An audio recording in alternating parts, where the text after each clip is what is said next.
Hello guys, welcome all of you. This is lecture number 2, video lecture number 2 of chapter 4 magnetic effect of current class 12th के लिए। तो आप 12th class के चौथे chapter की बात हम कर रहे हैं मैग्नेटिक इफेक्ट ऑफ करंट, जिसमें हम मैग्नेटिक फील्ड के बारे में स्टडी कर रहे हैं। Magnetic field produced by a conductor. कोई कंडक्टर है, वो कभी स्ट्रेट वायर की फॉर्म में है, कभी वो अगर एक रिंग की फॉर्म में है, कभी उससे सोलिनॉइड बनाई गई है। इस तरह के कुछ एलिमेंट्स बनाए जा सकते हैं जिनसे मैग्नेटिक फील्ड के बारे में हम स्टडी करना चाहेंगे, मैग्नेटिक फील्ड के बारे में स्टडी कर सकते हैं। वहाँ पर प्रीवियस लेक्चर में गाइज मैंने आपको किसी कंडक्टर में अगर करंट है तो उससे मैग्नेटिक फील्ड की डायरेक्शन देखना बताया है, और मैंने आपको बायट-सावर्ट लॉ यानी मैग्नीट्यूड का एक फॉर्मूला बताया है जिससे आप मैग्नीट्यूड फाइंड आउट कर सकते हैं स्मॉल एलिमेंट से, किसी स्मॉल एलिमेंट से। आगे बात करते हैं गाइज, आज का टॉपिक अगला जो है कि बायट-सावर्ट लॉ से ही आगे बढ़ेंगे थोड़ा, कि लास्ट क्लास में मैंने वेक्टर फॉर्म में भी लिख दिया था बायट-सावर्ट लॉ। आपका लास्ट क्लास में जो बायट-सावर्ट लॉ आया है, वो बायट-सावर्ट लॉ जो आपका आया है वो बायट-सावर्ट लॉ से मैग्नीट्यूड फाइंड आउट किया था डीबी मैग्नेटिक फील्ड का। डीबी मैग्नेटिक फील्ड का फॉर्मूला फाइंड आउट किया एक स्मॉल एलिमेंट से, वो mu naught I D L sine theta और अपॉन में 4 पाई आर स्क्वायर लिखा जा सकता है। तो स्मॉल एलिमेंट की अगर बात करी जाए, स्मॉल एलिमेंट की अगर बात करी जाए तो स्मॉल एलिमेंट से मैग्नेटिक फील्ड का formula mu naught I D L sine theta और अपॉन में 4 पाई आर स्क्वायर फॉर्मूला लिखा जा सकता है। तो मैग्नेटिक फील्ड का फॉर्मूला है ये स्मॉल एलिमेंट से। इसके स्पेशल केस लिख लीजिए गाइस। लास्ट टाइम इसके स्पेशल केस की बात मैंने नहीं करी थी आपके साथ, मैं इसके स्पेशल केस की बात करूं। नंबर 1 स्पेशल केस ये है कि अगर थीटा की वैल्यू इसमें 0 डिग्री हो जाए या थीटा की वैल्यू इसमें 180 डिग्री ली जाए, यानी जो थीटा बन रहा था उस वेक्टर को याद करिए। इस तरह से एक वायर कंसीडर करी थी और इस वायर पर एक डीएल एलिमेंट कंसीडर किया था। इससे r डिस्टेंस पर एक p पॉइंट है, पोजीशन वेक्टर r है, एंगल थीटा बन रहा था, I करंट है इस एलिमेंट के अंदर। तो इस तरह का अगर डायग्राम आपको शो किया जाए और एक स्मॉल एलिमेंट से P पॉइंट पर मैग्नेटिक फील्ड का मैग्नीट्यूड पूछा जाए, तो उस केस में हमने ये मैग्नेटिक फील्ड का ये फॉर्मूला ड्राइव किया है mu not I D L sine theta upon 4 pi R square. और सभी बच्चे इस बात पर ध्यान दें कि अगर थीटा की वैल्यू 0 डिग्री है, थीटा की वैल्यू अगर 0 डिग्री है, थीटा की वैल्यू 0 डिग्री तब होगी जब जो P पॉइंट है वो इसके एक्सिस पर होगा, यानी पॉइंट वायर के ऊपर है। ये थीटा एंगल डीएल वेक्टर के बीच में एंड आर पोजीशन वेक्टर के बीच में बन रहा है। अगर ये आर पोजीशन वेक्टर एंगल को 0 करना चाहता है तो ये P पॉइंट बिल्कुल इस वायर के ऊपर होता। तो अगर पॉइंट बिल्कुल वायर के ऊपर ही है, थीटा 0 डिग्री होगा। अगर ये P पॉइंट यहाँ है, थीटा 180 होगा। अगर ये P पॉइंट इस तरफ वायर पर है, मतलब जो वायर आपने कंसीडर करी है अगर उसके ऊपर ही है P पॉइंट, वायर के ऊपर ही P पॉइंट है, एक्सिस पर है उसके, तो थीटा 0 या 180 हो सकता है। साइन 0 डिग्री पर 0 होता है, साइन 180 डिग्री पर भी 0 होता है, और उस केस में मैग्नेटिक फील्ड भी 0 आ जाएगी। उस केस में मैग्नेटिक फील्ड भी 0 आ जाएगी। ये हर बच्चे को बिल्कुल क्लियर हो बात है। इसके अलावा थीटा 90 डिग्री हो सकता था, इसके अलावा थीटा 90 डिग्री हो सकता था जब ये P पॉइंट बिल्कुल सामने है। 90 डिग्री इसका जो डिस्टेंस है इस डीएल एलिमेंट से, जो इसका डिस्टेंस है वो बिल्कुल परपेंडिकुलर है, यानी इसका जो एंगल है वो 90 डिग्री बनेगा। यहाँ पर R वेक्टर जो था उसने 90 डिग्री का एंगल बनाया है डीएल वेक्टर के साथ। अगर उस केस में थीटा की वैल्यू 90 डिग्री होगी, साइन 90 डिग्री पे 1 होता है, और mu naught I D L sine 90 पे 1 है 4 पाई आर स्क्वायर, ये एक्सप्रेशन होगा। और ये मैक्सिमम फील्ड का केस है, मैक्सिमम मैग्नेटिक फील्ड होगी थीटा की बात करी जाए। अगर थीटा की बात करी जाए तो थीटा 90 डिग्री पर साइन की वैल्यू मैक्सिमम है, साइन 90 पे 1 होता है, साइन की वैल्यू मैक्सिमम होती है 90 डिग्री पर, और इसलिए मैग्नेटिक फील्ड भी अपने आप में मैक्सिमम होगी किसी पर्टिकुलर डीएल एलिमेंट के लिए जब 90 डिग्री का एंगल है। मतलब ये पी पॉइंट बिल्कुल सामने है इसके, इस तरह से ना ऊपर किया जाए ना नीचे किया जाए, डीएल एलिमेंट से बिल्कुल आर परपेंडिकुलर डिस्टेंस है पी पॉइंट का, उस केस में मैक्सिमम मैग्नेटिक फील्ड ये प्रोड्यूस करेगा। तो बायट-सावर्ट लॉ ने आपको magnetic field due to a small element से फाइंड आउट करनी जान लिया आपने। उसने बताई है कि किस तरह से बायट-सावर्ट लॉ का यूज किया जा सकता है स्मॉल एलिमेंट से फील्ड निकालने के लिए। स्मॉल एलिमेंट से अगर आपको फील्ड पता है तो आप किसी भी बड़े एलिमेंट से फाइंड आउट कर पाएंगे इंटीग्रेशन की मदद से। मैं आपको अभी एक डेरिवेशन करके दिखाऊंगा इस तरह का। अब मैं आपको बात बताऊं, अगली बात हम जानेंगे कि मैग्नेटिक फील्ड को B से डिनोट कर रहे हैं, ये हमने जाना है। मैग्नेटिक फील्ड को B से डिनोट कर सकते हैं। मैग्नेटिक फील्ड की SI यूनिट टेस्ला है, मैग्नेटिक फील्ड की SI यूनिट टेस्ला है। तो आपको ये कहा जाए, कभी आपको ये कहा जाए डिफाइन 1 टेस्ला। 1 टेस्ला कितनी मैग्नेटिक फील्ड होती है, 1 टेस्ला कितनी मैग्नेटिक फील्ड होती है, इस बात को एक्सप्लेन करना है। टेस्ला मैग्नेटिक फील्ड की यूनिट है वेबर पर मीटर स्क्वायर, भी मैंने लास्ट क्लास में प्रीवियस क्लास में बताया है। वेबर पर मीटर स्क्वायर भी मैग्नेटिक फील्ड की यूनिट है और टेस्ला भी। और इसे एक्सप्लेन करने के लिए भाई, इसे एक्सप्लेन करने के लिए आप बायट-सावर्ट लॉ का यूज करिए।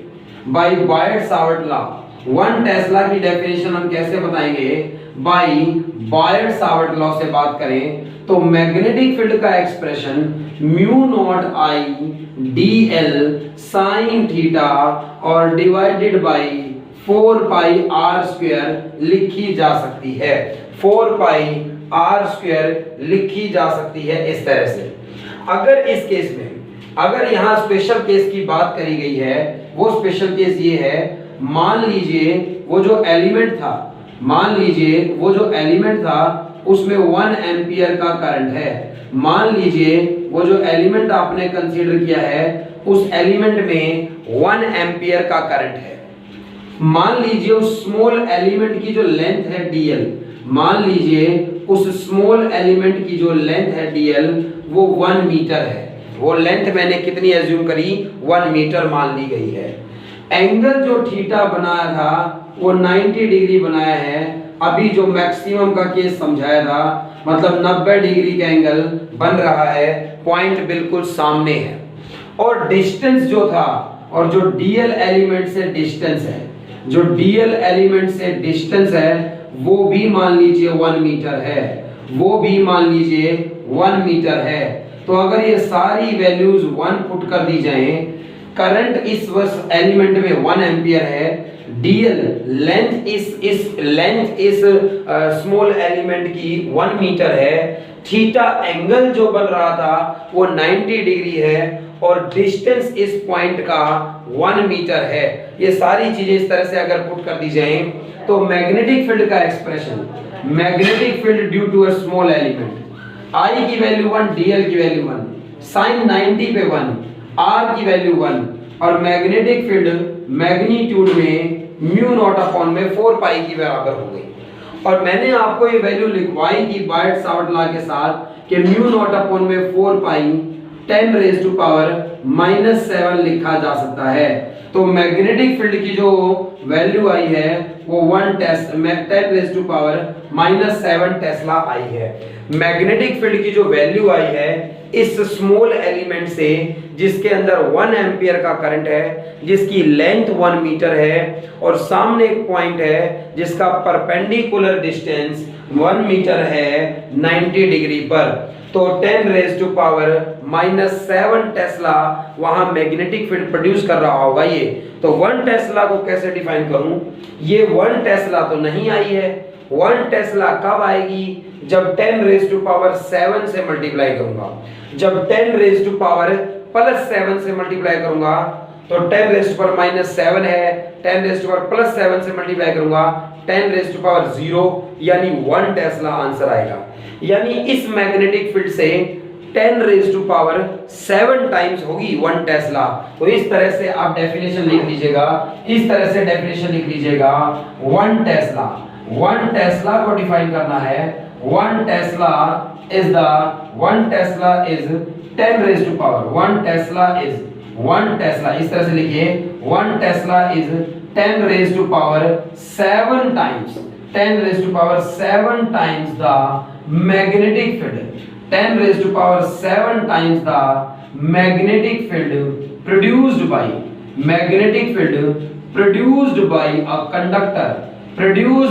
a conductor of length 1 meter carrying current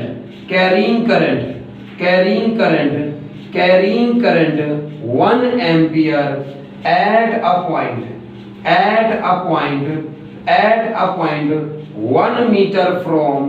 1 meter from 8 and perpendicular to 8। तो सभी बच्चे इस डेफिनेशन को समझ पाए हों कि आपको ये कहा गया है परपेंडिकुलर टू 8। इसका मतलब क्या है? ये डेफिनेशन समझ में आ गई हो आपको। 1 टेस्ला मैग्नेटिक फील्ड कैसे डिफाइन की गई है? अगर एक आपके पास एलिमेंट है जिसकी लेंथ 1 मीटर है, करंट उसमें 1 एम्पियर है, थीटा एंगल जो पी पॉइंट बना रहा है वो 90 डिग्री बना रहा है, आर और डीएल के बीच का एंगल जो होता है, और आर डिस्टेंस 1 मीटर है अगर उसका, तो उस वक्त वो मैग्नेटिक फील्ड कितनी प्रोड्यूस करेगा? 10 raise to power minus 7 tesla. तो इसकी 10 रेज़ टू पावर 7 टाइम्स होगी 1 टेस्ला। तो 1 Tesla is 10 raised to power 7 times the magnetic field produced by a conductor of length 1 meter carrying current 1 ampere at a point 1 meter from it and perpendicular to it। तो 1 Tesla की ये definition हर बच्चे को clear हो। 1 Tesla की ये definition इस lecture में मैंने आपको बताई है। 1 टेस्ला की ये डेफिनेशन हर बच्चे को क्लियर हो। आप सभी को ये बात पता चल जाए कि स्मॉल एलिमेंट से, एक स्मॉल एलिमेंट है कोई जिसकी लेंथ डीएल मानते हैं हम, और उससे मैग्नेटिक फील्ड का फॉर्मूला बायट-सावर्ट लॉ ने हमें दिया है। बायट-सावर्ट लॉ की हेल्प से हम मैग्नेटिक फील्ड फाइंड आउट कर सकते हैं किसी स्मॉल एलिमेंट से। डायरेक्शन देखने के लिए आप राइट हैंड स्क्रू रूल लगा सकते हैं। मैंने लास्ट क्लास में आपको बताया था, आपको लास्ट क्लास में मैक्सवेल स्टोक्स रूल भी बताया था मैंने। तो ये सारे रूल्स हैं जो इस तरह जिनसे डायरेक्शन आप जान सकते हैं। एम्पियर्स स्विमिंग रूल भी होता है जिससे डायरेक्शन, बहुत सारे आपको याद करने की जरूरत नहीं है। आप राइट हैंड थंब रूल से किसी भी कंडक्टर से मैग्नेटिक फील्ड की डायरेक्शन बता सकते हैं। अब आइए गाइस एक डेरिवेशन की बात करेंगे। अब बात आई है डेरिवेशन की, और किस तरह का डेरिवेशन है? हमें मैग्नेटिक फील्ड फाइंड आउट करनी है। हमें मैग्नेटिक फील्ड फाइंड आउट करनी है due to a long straight conductor. मान लीजिए हमारे पास एक सीधी वायर है, तो उससे मैग्नेटिक फील्ड क्या होगी? ये डेरिवेशन पेपर में बहुत ही कम आया है, ये डेरिवेशन पेपर में रिसेंटली बिल्कुल भी नहीं आ रहा है, बट न्यूमेरिकल्स करने के लिए हमें ये फॉर्मूला पता होना चाहिए। न्यूमेरिकल्स करने के लिए हमें ये फॉर्मूला पता होना चाहिए, और भाई नाम लिख लीजिए आप, मैं बता रहा हूं आपको। मैग्नेटिक फील्ड फाइंड आउट करनी है आपको, मैग्नेटिक फील्ड फाइंड आउट करनी है आपको। Magnetic field due to a straight conductor, magnetic field due to a straight conductor, magnetic field due to a straight conductor using Biot-Savart law। आगे चलकर यही derivation दूसरे तरीके से भी किया जा सकता है इसी चैप्टर के अंदर। तो इसी चैप्टर के अंदर ये डेरिवेशन एक और तरीके से किया जा सकता है। हम पहले तरीके से पढ़ रहे हैं, तो ये पहला तरीका पेपर में कोई खास रिपीट नहीं हुआ, रिसेंटली कोई बहुत बार नहीं आया है ये यहाँ पर, लेकिन फिर भी हम इसका डेरिवेशन जरूर पढ़ेंगे ताकि हमें फॉर्मूला ठीक से याद हो सके कि किस तरह से वो फॉर्मूला आया, स्पेशल केस क्या होंगे, यूज किस तरह से किया जाएगा। तो मैग्नेटिक इफेक्ट ऑफ करंट में मैं आपको डेरिवेशन बता रहा हूं। डेरिवेशन है मैग्नेटिक फील्ड फाइंड आउट करनी है, मैग्नेटिक फील्ड फाइंड आउट करनी है due to a straight conductor using Biot Savart law. Straight conductor guys किस तरह का होगा, तो भाई ये बड़ा सा थोड़ा डेरिवेशन है, बार बार रब करने की जरूरत पड़ेगी, तो इसलिए आप साथ साथ लिखें इसे या वीडियो को पॉज कर कर देख पाएंगे, रिपीट कर पाएंगे भैया। तो ये जो वो एक स्ट्रेट वायर कंसीडर करिए, कोई ये एक कोई वायर है इस तरह की, तो ये एक कोई वायर है, इसकी कुछ लेंथ है मान लीजिए, अभी मैंने ये वायर फाइनाइट ली है भाई इस तरह से, तो अभी ये मैंने एक फाइनाइट वायर कंसीडर करी है, बाद में मैं आपको इनफाइनाइट का भी आंसर बताऊंगा, सारे आंसर्स बताऊंगा मैं इसके लिए। तो फिलहाल ये आप देख पाएंगे कि ये मान लीजिए आपके सामने, ये आपके सामने एक वायर है XY, ये आपके सामने एक XY कोई वायर है, इसका मतलब मैं ये कंसीडर करी वायर इस तरह से, और अब यहां पर एक कोई पॉइंट है P, यहां कोई P पॉइंट है जहां हम मैग्नेटिक फील्ड फाइंड आउट करना चाहते हैं, और इस वायर के अंदर अपवर्ड डायरेक्शन में मैंने मान लिया, लेट कर लिया है, कोई एक डायरेक्शन तो लेनी ही थी करंट की, मैंने मान लिया कि इस वायर में करंट की जो डायरेक्शन है वो अपवर्ड है, इस वायर में करंट की जो डायरेक्शन है वो अपवर्ड है, ऊपर की तरफ करंट फ्लो हो रहा है। सबसे पहली बात तो डायरेक्शन की बात करते हैं, मैग्नीट्यूड फिर हम जान लेंगे। अगर ऊपर की तरफ करंट है, राइट हैंड थंब रूल से मैग्नेटिक फील्ड P पॉइंट पर कैसी आती है, इनवर्ड, मैग्नेटिक फील्ड कैसी आती है, इनवर्ड है, और इनवर्ड मैग्नेटिक फील्ड को क्रॉस से दिखाया जा सकता है, इनवर्ड मैग्नेटिक फील्ड को क्रॉस से डिनोट किया जा सकता है। तो मैग्नेटिक फील्ड की जो डायरेक्शन है वो तो इनवर्ड है, मैग्नेटिक फील्ड की जो डायरेक्शन है वो तो कैसी है, यहाँ पर इनवर्ड है, मैग्नेटिक फील्ड की जो डायरेक्शन है इस P पॉइंट पर वो इनवर्ड है, अंदर की तरफ मैग्नेटिक फील्ड की डायरेक्शन है, इनवर्ड है, मैग्नेटिक फील्ड की डायरेक्शन अंदर की तरफ है इस तरह से। उसके बाद भाई आप क्या करेंगे, इस P पॉइंट का जो परपेंडिकुलर डिस्टेंस है, इस P पॉइंट का जो परपेंडिकुलर डिस्टेंस है हमारी वायर से, मतलब भाई ये बहुत बड़ी सी एक वायर है, तो P पॉइंट का डिस्टेंस इस वायर से कितना है, कभी भी किसी वायर से, किसी लाइन से, किसी पॉइंट का डिस्टेंस आपको पता करना है, तो उस पॉइंट से वायर के ऊपर आप परपेंडिकुलर डालिए, उस पॉइंट से वायर के ऊपर आप क्या डालिए, परपेंडिकुलर डालिए, ये डिस्टेंस परपेंडिकुलर डिस्टेंस होगा इसका, तो ये डिस्टेंस इसका परपेंडिकुलर डिस्टेंस होगा, तो ये O पॉइंट है मान लो, और ये A डिस्टेंस है इस पॉइंट का वायर से, परपेंडिकुलर डिस्टेंस पे। अब हमें मैग्नेटिक फील्ड फाइंड आउट करनी है P पॉइंट पर due to this straight wire. हमें स्ट्रेट वायर का तो कोई फॉर्मूला पता ही नहीं है, हमने अभी तक स्ट्रेट वायर का कोई फॉर्मूला बनाया ही नहीं है। पहले हम स्मॉल एलिमेंट से फाइंड आउट करें बायट-सावर्ट लॉ लगाकर, फिर आप कुछ इंटीग्रेशन करिए ताकि आप कंप्लीट फाइंड आउट कर सके। तो इसलिए ऐसा करने के लिए आपको एक स्मॉल एलिमेंट की जरूरत पड़ गई है, ऐसा करने के लिए आपको एक स्मॉल एलिमेंट की जरूरत पड़ गई है, और लेट कर लेता हूं भाई मैंने यहां कहीं पर ये लेट किया है, मैंने यहां लेट कर लिया है इस तरह से कि ये एक स्मॉल एलिमेंट है, मैंने लेट कर लिया, ये यहां पर एक स्मॉल एलिमेंट है, इस वायर पर एक स्मॉल एलिमेंट कंसीडर किया है मैंने, इस वायर पर मैंने एक स्मॉल एलिमेंट कंसीडर किया है।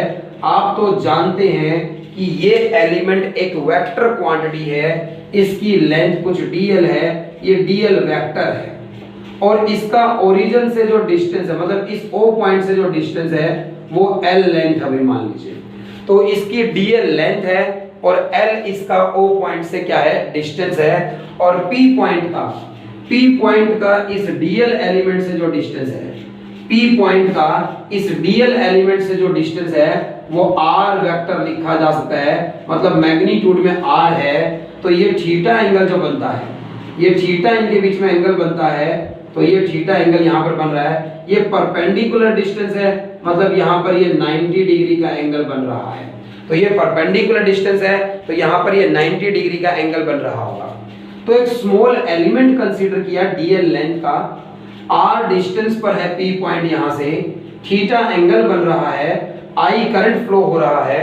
सभी बच्चे अपनी कॉपी में लिख सकते हैं कि डीएल एलिमेंट से पी पॉइंट पर मैग्नेटिक फील्ड क्या होगी, फिर इंटीग्रेशन कर कर पूरी वायर से जान लेंगे।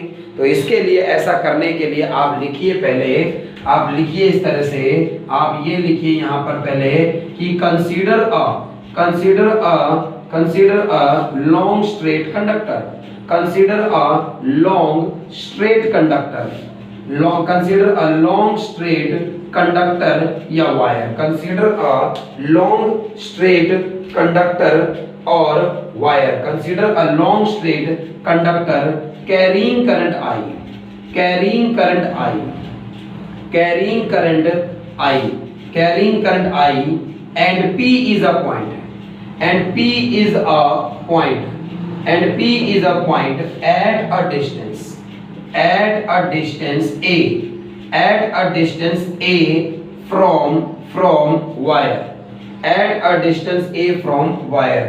और P एक पॉइंट है जिसका वायर से डिस्टेंस A है। जब कभी भी वायर से डिस्टेंस की बात आएगी तो सीधा परपेंडिकुलर डालिए, वो डिस्टेंस वायर से डिस्टेंस माना जाएगा और वो A है यहाँ पर, और एलिमेंट से डिस्टेंस हम R से डिनोट करते हैं।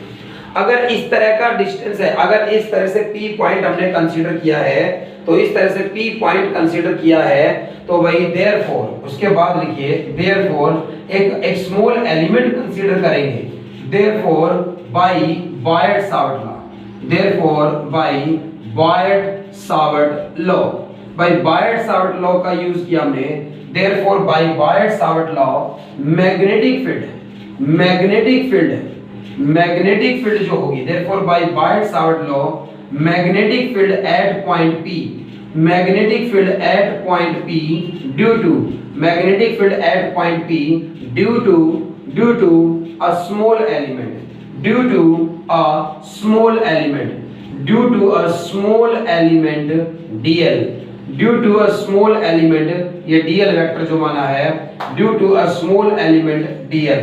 तो बायट-सावर्ट लॉ लगाया है, और बायट-सावर्ट लॉ से मैग्नेटिक फील्ड कितनी होगी, बायट-सावर्ट लॉ से मैग्नेटिक फील्ड का क्या एक्सप्रेशन होगा, बायट-सावर्ट लॉ से मैग्नेटिक फील्ड का क्या एक्सप्रेशन होगा, by Biot Savart law magnetic field at point P due to a small element dl।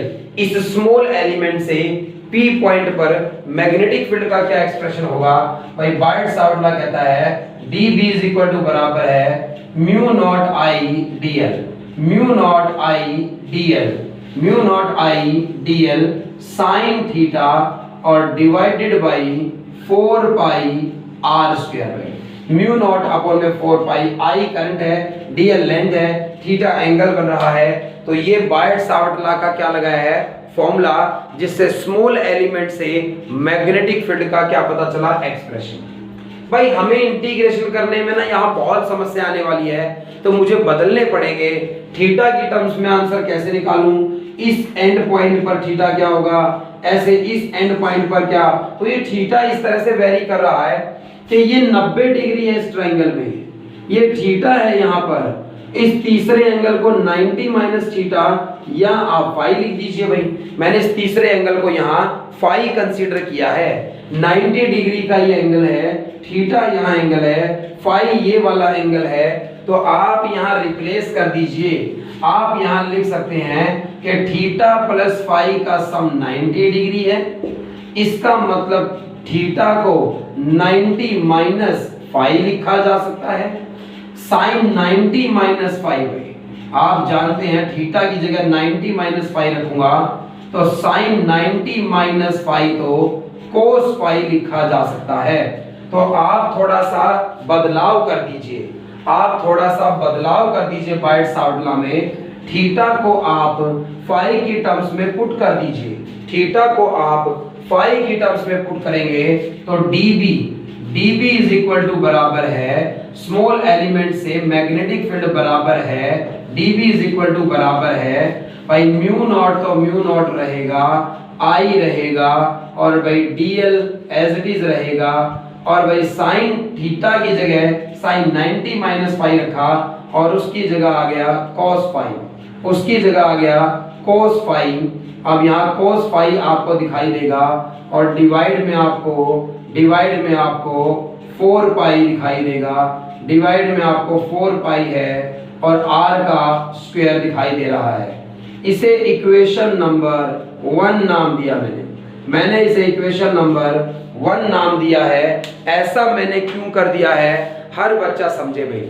अभी ये एक स्मॉल एलिमेंट से फील्ड की वैल्यू लिखी थी, ये स्मॉल एलिमेंट है, P पॉइंट पर फील्ड क्या होगी, मैंने फॉर्मूला लिखा mu naught I dl sin theta upon 4 pi r square by Savart law से। लेकिन बहुत सारे वेरिएबल्स हैं, मैंने थीटा को फाई की टर्म्स में लिख दिया, mu not I dl cos phi upon में 4 पाई r स्क्वायर बन गया ये। अब सभी बच्चे ये ध्यान दें, यहाँ पर म्यू नॉट है, I है, ठीक है, dl ये एलिमेंट की लेंथ है dl, फाई ये फाई एंगल इस पॉइंट ने जो बनाया है इस dl के साथ, ये dl की पोजीशन चेंज करूंगा तो फाई की वैल्यू चेंज हो जाएगी, फाई वेरिएबल है यहाँ पर। r डिस्टेंस है dl एलिमेंट से p पॉइंट का, dl एलिमेंट की पोजीशन चेंज करूंगा यहाँ पर पूरी वायर पर बहुत सारे dl हैं तो r भी वेरिएबल है यहाँ पर। तो इसमें दो वेरिएबल्स है फाई भी और r भी, और इंटीग्रेशन जो है वो फाई है तो डी फाई होना चाहिए या dr या dl है। तो कई सारी प्रॉब्लम्स है इस फॉर्मूले के अंदर कि आपको इंटीग्रेशन इसका करना है, लेकिन इंटीग्रेशन करने के लिए इसमें सिर्फ एक ही वेरिएबल नहीं है, बहुत सारे वेरिएबल्स हैं तो रिप्लेस करना पड़ेगा, अदरवाइज तो इसका इंटीग्रेशन करके आंसर आ जाता। तो ये थोड़ा सा और आगे बढ़ेगा ये डेरिवेशन, और मैं इस तरह से आपको बताऊंगा कि ये फर्स्ट इक्वेशन है, मैं r को रिप्लेस कर दूं किसी की टर्म्स में, r को रिप्लेस कर देना चाहता हूं कि r को घुमा दीजिए दूसरे की टर्म्स में लिख दीजिए। तो ये ट्रायंगल आप देख पा रहे हैं इस तरह से, ये ट्रायंगल आप इस तरह से देख पा रहे हैं, और इस ट्रायंगल के अंदर आप देख पाएंगे ये फाई एंगल है, तो फाई के सामने ये लेंथ परपेंडिकुलर है, ये a इसका बेस है और ये r इसका हाइपोटेन्यूज है।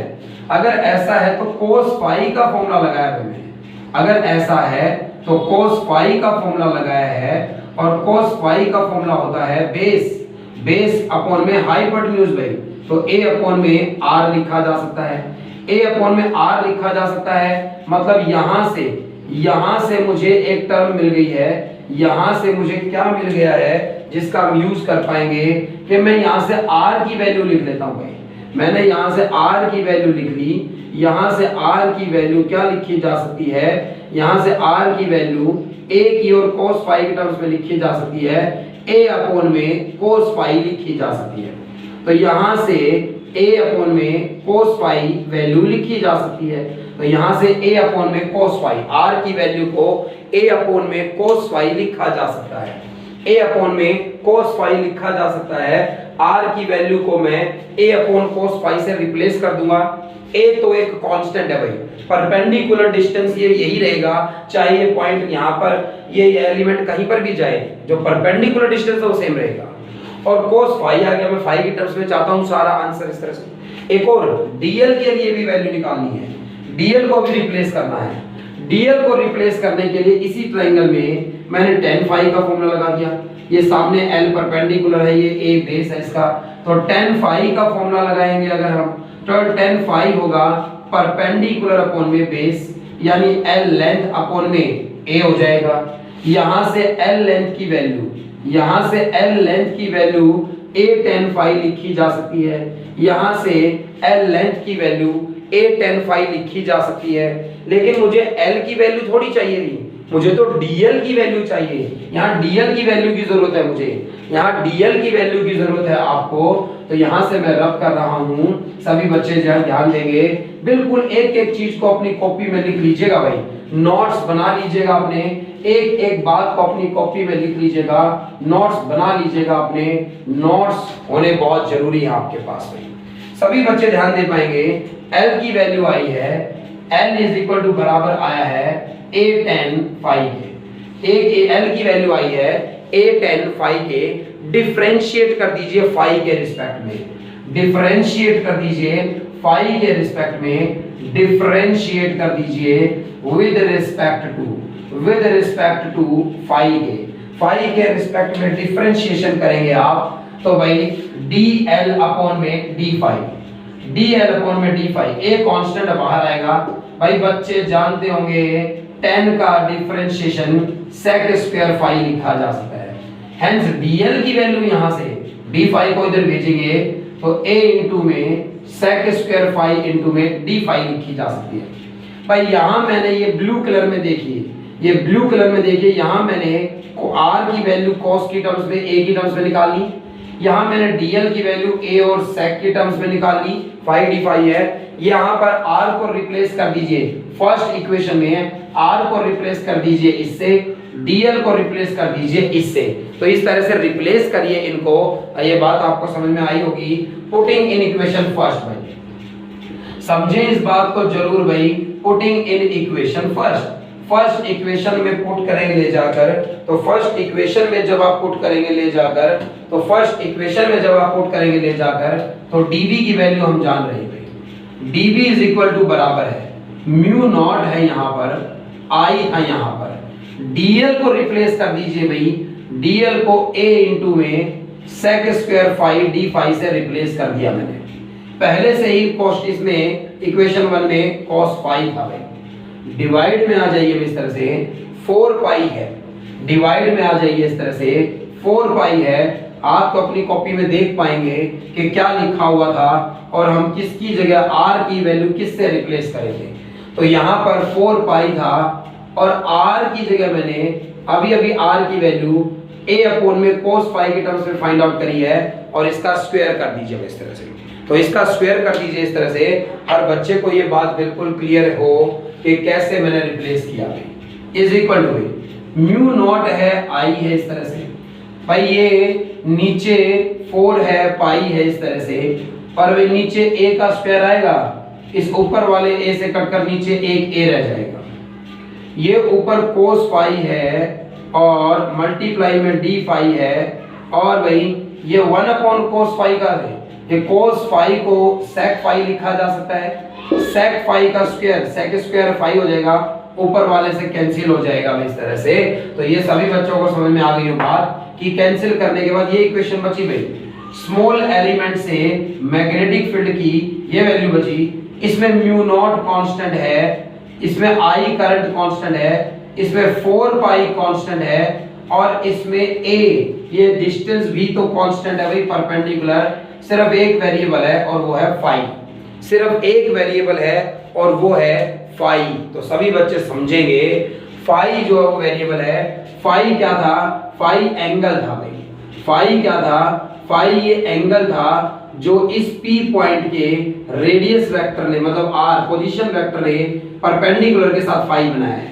अगर ऐसा है तो भाई एक बार ये dl एलिमेंट इस वायर के एक एंड पर होगा, एक बार इस एक एंड पर होगा ये, और जब इस एंड पर होगा ये, तो इसने मान लो जो एंगल बनाया है, मैंने उस एंगल को नाम दिया फाई 1, मैंने इस एंगल को नाम दिया फाई 1। सभी बच्चे समझ पाए, एंटी क्लॉकवाइज डायरेक्शन में ये A है, और एंटी क्लॉकवाइज डायरेक्शन में इस एंड पॉइंट के साथ कितना एंगल बनाया, फाई 1 नाम दिया। मैंने फाई 1 को मेजर किया है एंटी क्लॉकवाइज डायरेक्शन में, मैंने फाई 1 को मेजर किया है एंटी क्लॉकवाइज डायरेक्शन में। उसके बाद बच्चे देख पाएंगे कि भाई दूसरे एंड पर इसने इस तरह से, फिर ये डिस्टेंस है इसका, तो ये दूसरे एंड पर जो एंगल बनाया इसने इस परपेंडिकुलर के बीच में और इस एंड के साथ इसने जो एंगल बनाया, उस एंगल को क्लॉकवाइज डायरेक्शन में मेजर किया, और फाई 2 इसकी कुछ वैल्यू लिखी जा सकती है, फाई 2 इसकी कुछ वैल्यू लिखी जा सकती है। तो ये सभी बच्चों को बात बिल्कुल क्लियर हो यहाँ पर कि आपके पास ये एक एंड है। देखो ये फाई एंगल मैंने एग्जांपल के तौर पे लिया था, डीएल एलिमेंट के साथ बनाया है। ये डीएल बिल्कुल एंड पर होगा तो एंगल फाई 1 होगा, और ये इस एंड पॉइंट पर होगा तो एंगल φ2 होगा। तो φ1 और φ2 एंगल्स के बीच पूरी वायर कवर हो जाएगी इंटीग्रेशन करने के लिए। तो आपको ये बात समझ में आए यहाँ पर कि भाई ये फॉर्म ले आए हैं, इसमें म्यू नॉट आई और 4 पाई ए कांस्टेंट्स हैं, cos फाई डी फाई का इंटीग्रेशन करना है जो कि आप आसानी से कर पाएंगे।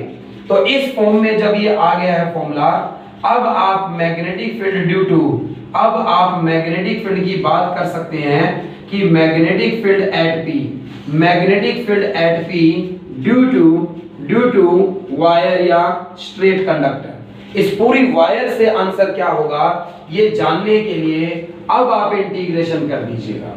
भाई थोड़ा लंबा सा डेरिवेशन है, मैंने बहुत धीरे धीरे आपको समझाने के लिए, अच्छे से बताने के लिए इसे स्लोली कराया है।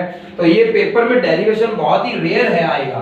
तो भाई डीबी, लेकिन सिलेबस से बाहर नहीं है ऐसा ना सोचे भाई। D B is equal to mu not I है यहाँ पर, और भाई कोस फाई है यहाँ पर, और इनटू में डी फाई भी है यहाँ पर, और डिवाइड में है 4 पाई, आर का 4 पाई और ए था, और इसका इंटीग्रेशन कर दीजिए टोटल मैग्नेटिक फील्ड की वैल्यू जानने के लिए। बी से डिनोट करेंगे, टोटल मैग्नेटिक फील्ड को बी से डिनोट करेंगे, मतलब डीबी का इंटीग्रेशन करेंगे।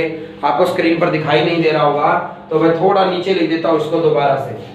तो मैं इसको थोड़ा नीचे लिख देता हूँ सभी बच्चों के लिए कि भाई टोटल मैग्नेटिक फील्ड आपको चाहिए, तो डीबी का इंटीग्रेशन कर दीजिए। ये डीबी थी, डीबी की वैल्यू आपको म्यू नॉट आई अपॉन में 4 पाई ए और इनटू में कोस फाई डी फाई, इस तरह से गिवन है भाई।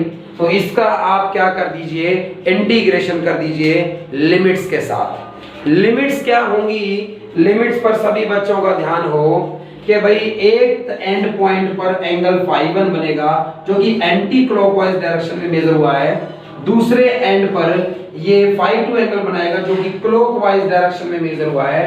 लिमिट्स डालिए आप φ1 से, लिमिट्स डालिए आप φ1 से φ2 के लिए, लिमिट्स डालिए आप φ1 से φ2 के लिए कि φ1 एंगल एक तरफ बनाया है, φ2 एंगल एक तरफ बनाया है। मैं बार बार बोल रहा हूं, एक एंटी क्लॉकवाइज है और एक क्लॉकवाइज है। तो भाई ये एक लिमिट माइनस की होगी, मैंने लोअर लिमिट कैसी कर दी है, माइनस की पुट कर दी है। हर बच्चे को बात समझ में आई होगी।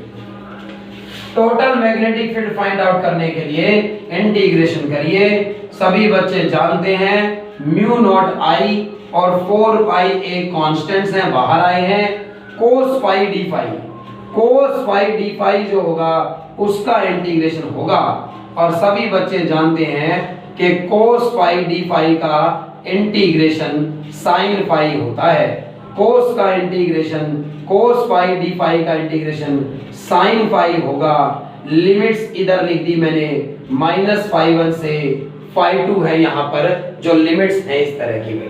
तो ये लिमिट्स पुट कर दी भाई, इसकी डायग्राम समझ में आया होगा आपको सही से, तो ही लिमिट समझ में आई होगी भाई आपको।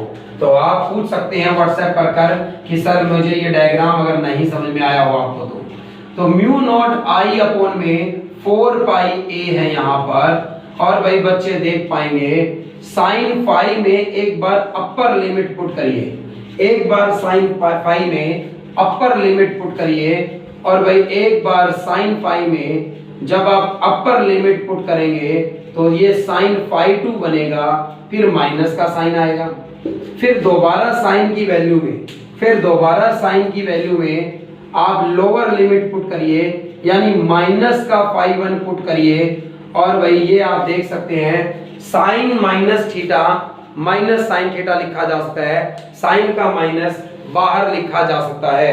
साइन का माइनस अगर बाहर लिखा जा सकता है तो बी मैग्नेटिक फील्ड इस वायर से म्यू नॉट आई अपॉन में 4 पाई ए, और ब्रैकेट में भाई ये माइनस इस माइनस को प्लस कर देगा, हेंस साइन φ1 और प्लस साइन φ2 लिखा जा सकता है इस तरह से।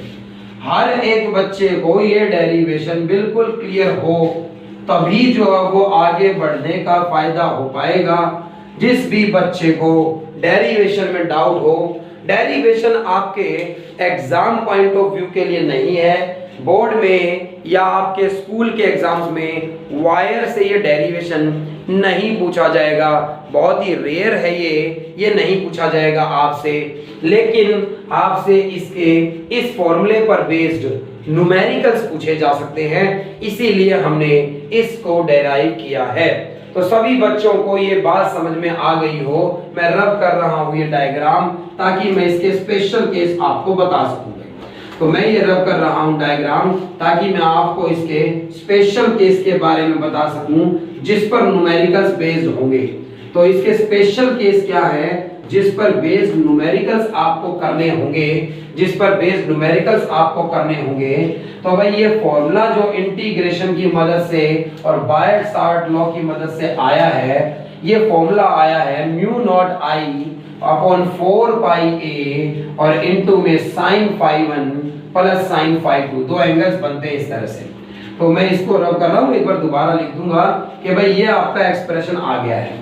तो बिल्कुल आपका डेरिवेशन जहां खत्म हुआ है वहां आपके पास बी मैग्नेटिक फील्ड की value mu naught I upon 4 पाई ए उसका परपेंडिकुलर डिस्टेंस है, और sin phi 1 और प्लस sin phi 2 की टर्म्स में आया है। तो इस तरह से आपके पास ये एक एक्सप्रेशन आ गया है जिसमें आप एक स्ट्रेट वायर से, एक सीधी वायर से आप मैग्नेटिक फील्ड की वैल्यू फाइंड आउट कर सकते हैं। स्पेशल केस क्या होंगे इस डेरिवेशन के, स्पेशल केस को ध्यान से देखिए। स्पेशल केस की बात करी गई है। स्पेशल केस इसके किस तरह के होंगे गाइस, हम यहाँ पर दो स्पेशल केस की बात करेंगे। वो स्पेशल केस ये इस तरह से हैं कि भाई वायर अभी तक मैंने कैसी मानी थी, फाइनाइट। आप सोचिए पहला स्पेशल केस ये है when wire is infinite, wire infinite है। व्हेन वायर इज इनफाइनाइट या जो कंडक्टर है, तो वायर या conductor, when conductor is infinite, length बहुत बड़ी है भाई, इनफाइनाइट लेंथ है इसकी। When conductor is infinite and point जो था जहां फील्ड निकालनी है, and point P lie near mid point भाई। तो मान लीजिए वायर बहुत बड़ी है भाई, इस तरह से इनफाइनाइट वायर है। तो ये वायर थी, आपको याद आए यहां पर ये पी पॉइंट है जिसका डिस्टेंस ए है जहां हमने मैग्नेटिक फील्ड फाइंड आउट की है। तो ए इसका डिस्टेंस है जहां हमने मैग्नेटिक फील्ड फाइंड आउट की है। और ये वायर दोनों तरफ इनफाइनाइट भाई, बहुत बड़ी वायर है, इनफाइनाइट वायर है, और ये पॉइंट बीच में कहीं है, नजदीक है, बीच के एग्जैक्ट मिड पर हो ऐसे नहीं कह रहा, इनफाइनाइट वायर है, थोड़ा आगे पीछे चलेगा भाई। तो पी पॉइंट यहाँ मिड में कहीं है। तो ये दोनों एंड्स पर इस तरह से जो एंगल बनाएगा इनफाइनाइट वायर के केस में, वो नियरली 90 डिग्री के इक्वल हो जाएंगे। वो एंगल 90 तो नहीं है बट नियरली इक्वल टू 90 हो जाएंगे। तो सभी बच्चों को मैं बता दूं कि एंड पॉइंट्स पर जो एंगल इसने बनाया है वो 90 तो नहीं, बट जब इनफाइनाइट वायर होगी भाई, ये एंगल बढ़ता जाएगा, वायर जैसे जैसे बढ़ती जाएगी ये एंगल बढ़ता जा रहा है, phi 1 और phi 2। तो ये एक टाइम बहुत इनफाइनाइट वायर के लिए phi 1 phi 2 nearly equal to 90 लिखे जा सकते हैं। तो जब वायर इनफाइनाइट होगी और पॉइंट बीच में होगा, phi 1 phi 2 nearly equal to 90 लिखे जा सकते हैं। नियरली इक्वल टू जब 90 लिखूंगा मैं यहाँ पर, नियरली इक्वल टू 90 लिखूंगा, इस फॉर्मूले में ये sin 90 पे 1, sin 90 पे 1 प्लस 1 2, इस 4 को काटेगा। तो भाई सभी बच्चों को ये स्पेशल केस समझ में आए। वायर अगर इनफाइनाइट है और आपका जो पॉइंट है वो वायर के मिड में कहीं है, नजदीक है कहीं मिड के, तो उस केस में स्पेशल केस है कि phi 1 phi 2 की वैल्यू 90 के करीब ली गई है, नियरली 90 से बहुत ही कम, 89 पॉइंट समथिंग। कभी भी पूरा 90 तो हो नहीं पाएगा भाई, लाइंस पैरेलल हो जाएंगी। तो इसलिए ये इनफाइनाइट वायर के लिए नियरली इक्वल टू कितना हो गया, 90। तब v is equal to mu not I upon में 2 पाई का केस है। और दूसरा स्पेशल केस ये है वायर फिर से इनफाइनाइट है, तो व्हेन वायर इज इनफाइनाइट, अगर वायर तो इनफाइनाइट है, when wire is infinite, when wire is infinite and point P lie near and पर, एंड पॉइंट पर है भाई, तो ये वायर है इस तरह से, और ये वायर इनफाइनाइट है, और ये वायर इनफाइनाइट है इस तरह से, और एंड पर है ये पॉइंट भाई, P पॉइंट इस तरह से एक एंड पर, जहां वायर का एंड पॉइंट है ना उस एक एंड पर है, और दूसरी तरफ ये वायर इनफाइनाइट है इस तरह से। इस केस में आप ये मान लीजिए कि एक एंगल तो 90 लिखा जा सकता है, एक एंगल तो नियरली 90 लिखा जा, आप φ1 को 0 पुट कर दीजिए, φ2 को 90, नियरली इक्वल टू 90 में, तो नियरली इक्वल टू 90 पुट करेंगे, मतलब एक 0 डिग्री लिया जा सकता है, एक 90 डिग्री लिया जा सकता है। ऐसा जब आप करेंगे तो φ1 एक साइन 0 डिग्री पे 0 हो जाएगा और एक साइन 90 पे 1 हो जाएगा, hence b is equal to mu not i upon में 4 पाई ये बचेगा भाई, साइन 90 पे 1 और साइन 0 पे 0, 1 बचा भाई, उस केस का स्पेशल केस ऐसे लिखा जा सकता है भाई। तो ये बात हर बच्चे को अब क्लियर हो कि एक लॉन्ग वायर दी गई है आपको, एक वायर से, बड़ी सी वायर है, तो एक वायर से P पॉइंट पर मैग्नेटिक फील्ड का फॉर्मूला हमने डिराइव किया है यूजिंग बायट-सावर्ट लॉ।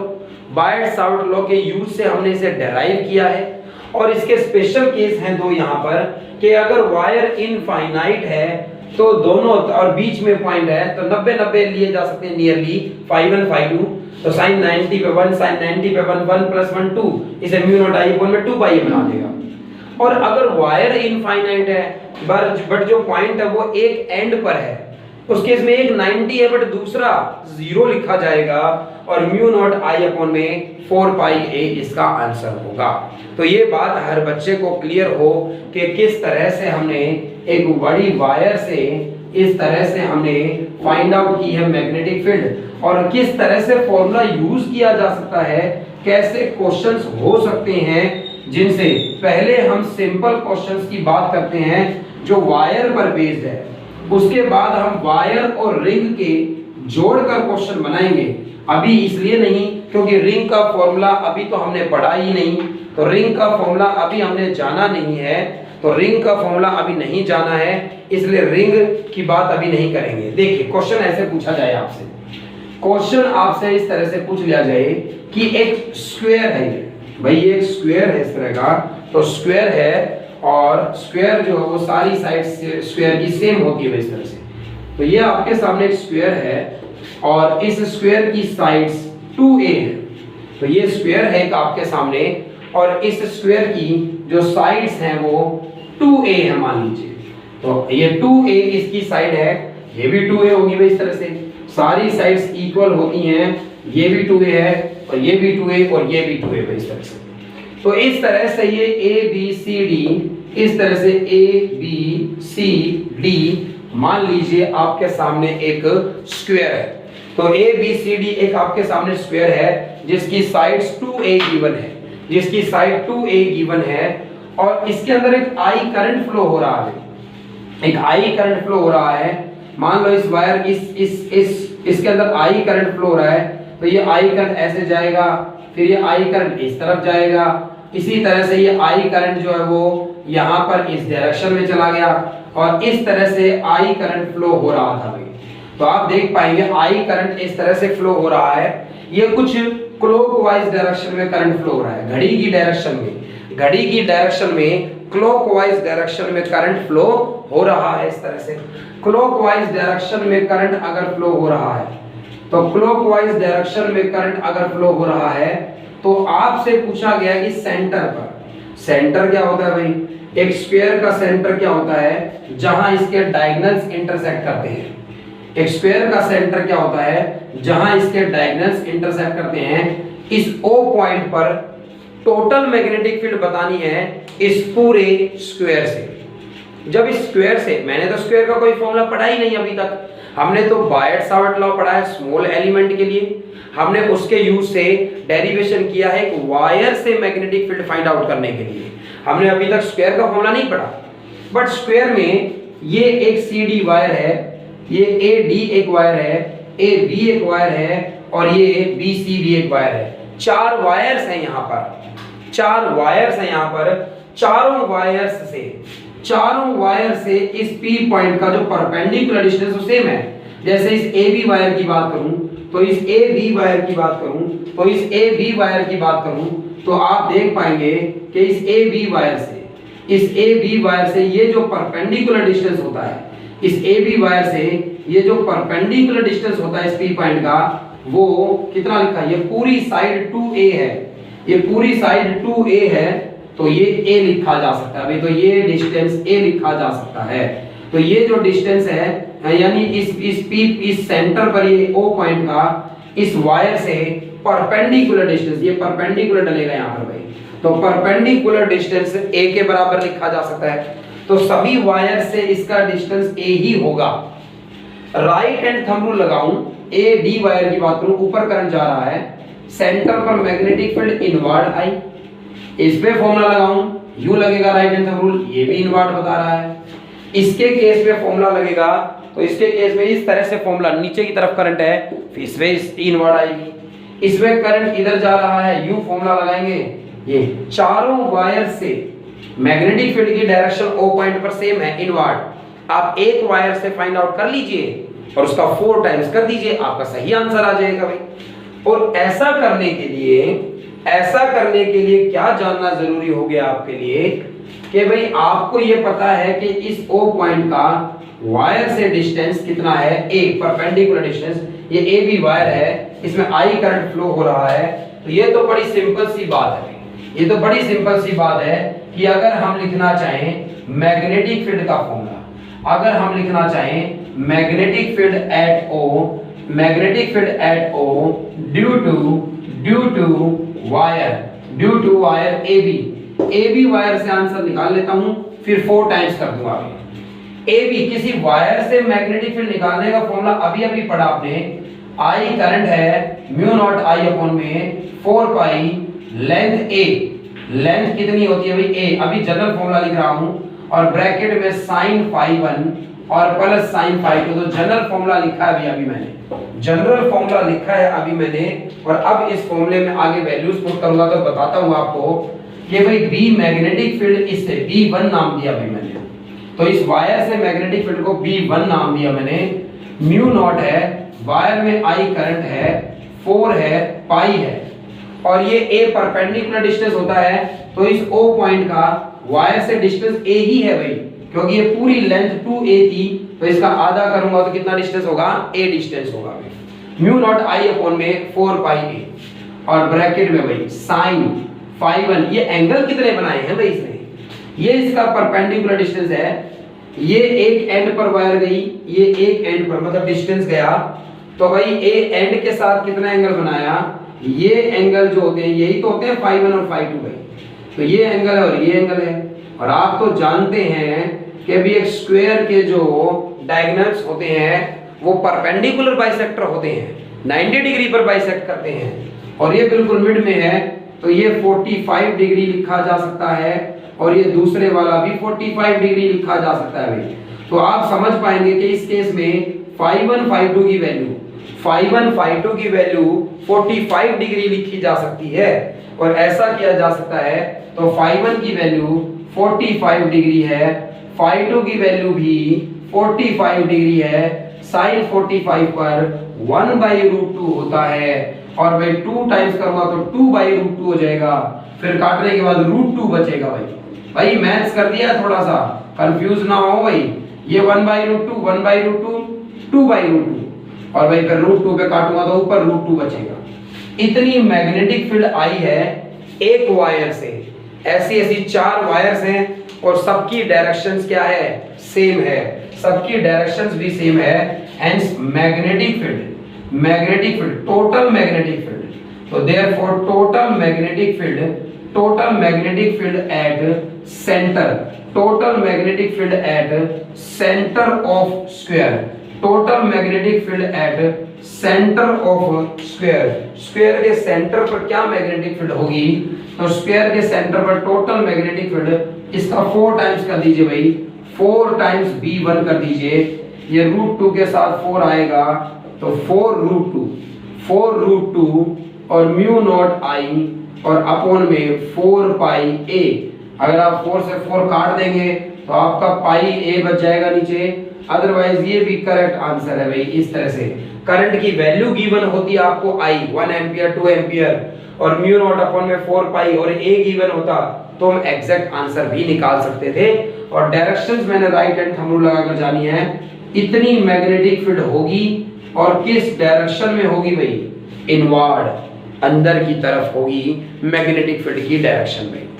तो भाई आज के लेक्चर में इतना ही होगा। इस लेक्चर के का ये डेरिवेशन समझ में आया हो, 1 टेस्ला की डेफिनेशन समझ में आई है आपको, मैक्सिमम केस क्या है, मिनिमम केस क्या है बायट-सावर्ट लॉ में वो समझ में आया आपको, और इस वायर से डेरिवेशन कर कर क्वेश्चंस किस तरह से सोल्व कर सकते हैं। नोट्स आपको प्रोवाइड कराए हुए हैं, नोट्स में आपको एक आपको ट्रायंगल, इक्विलेटरल ट्रायंगल है, उसके सेंट्रोइड पर मैग्नेटिक फील्ड निकालनी है, कर पाएंगे आप। एक रेगुलर हेक्सागन लिया जा सकता है, उसके सेंटर पर बताइएगा आप। तो ऐसे बहुत सारे क्वेश्चंस हैं जो प्रैक्टिस में और लाइव क्लास में लूंगा इस चैप्टर के बाद। तो लाइव क्लास में, इस लेक्चर के बाद लाइव क्लास जो होगी अगली, उसमें आप प्रैक्टिस करेंगे बहुत सारे क्वेश्चंस की। और तब तक गाइज पढ़िए, मेहनत करिए और थैंक्स गाइज।